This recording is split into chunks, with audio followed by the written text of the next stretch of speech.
Aujourd'hui, on va travailler la silhouette en mouvement. Donc, on va faire les 3 étapes pour arriver à dessiner la silhouette en mouvement. On va analyser le mouvement et l'équilibre sur la photo. On va faire l'étude préliminaire qui va nous guider dans la dernière étape, qui est de reproduire le mouvement à l'aide des silhouettes robots. Vous allez avoir besoin d'une photo, évidemment, à analyser, papier calque qui provient de votre tablette de papier calque.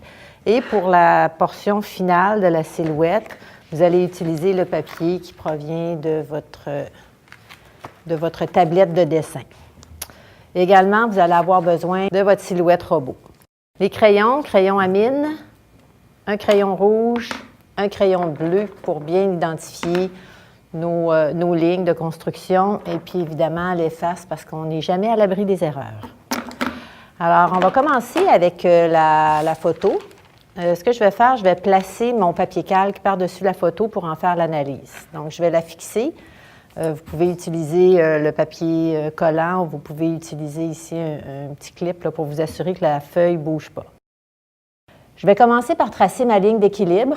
Je vais tracer cette ligne-là avec le crayon rouge pour être sûr de bien l'identifier. Donc, la ligne d'équilibre, elle part toujours du creux sternal. On a déjà vu où se situait le creux sternal. Donc, c'est le petit point qui est au creux ici au milieu du devant vis-à-vis les 2 clavicules.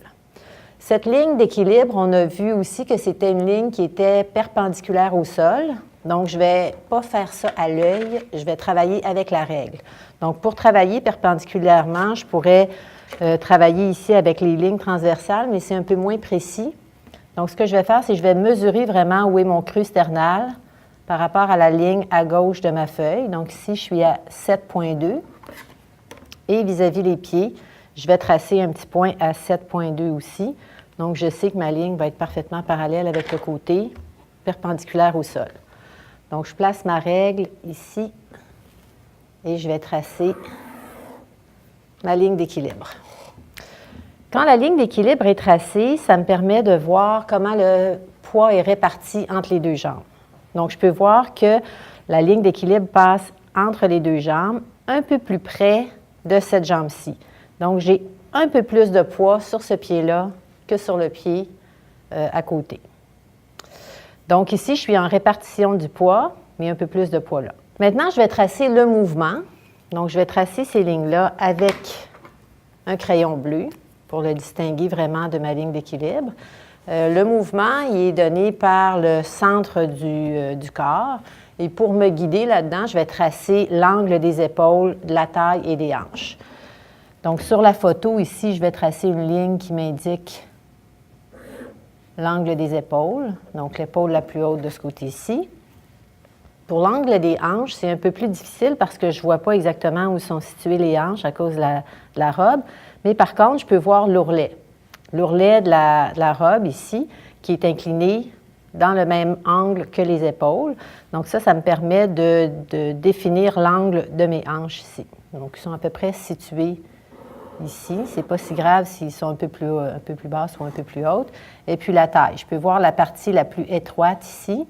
Donc, je vais tracer aussi mon angle pour la taille.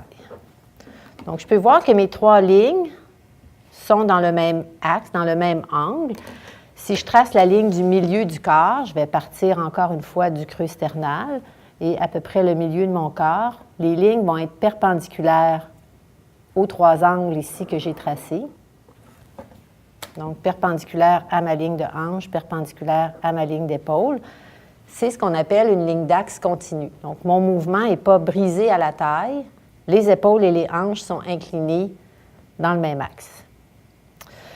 Maintenant, je vais venir placer des points pour venir indiquer un peu où sont mes jambes. Donc, ici, j'ai ma cheville de l'autre côté, mes genoux ici. Donc, je peux relier ces points-là pour venir donner la direction ici de ma jambe. Donc, une jambe ici et mon autre jambe de l'autre côté qui est comme ça. Puis, je peux faire la même chose aussi pour les coudes, les poignets, pour donner la direction ici de mes bras. Donc, ça, c'est le mouvement que je vais avoir à reproduire. Je n'ai pas indiqué ici l'angle de la tête, mais je pourrais le faire aussi. Donc, l'angle de la tête, je me fie vraiment dans un plan de face là, au milieu du visage.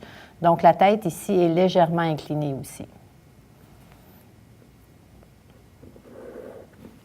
Donc, la première étape est faite. On a analysé notre photo, on a analysé l'équilibre, répartition du poids, on a analysé le mouvement, ligne d'axe continue.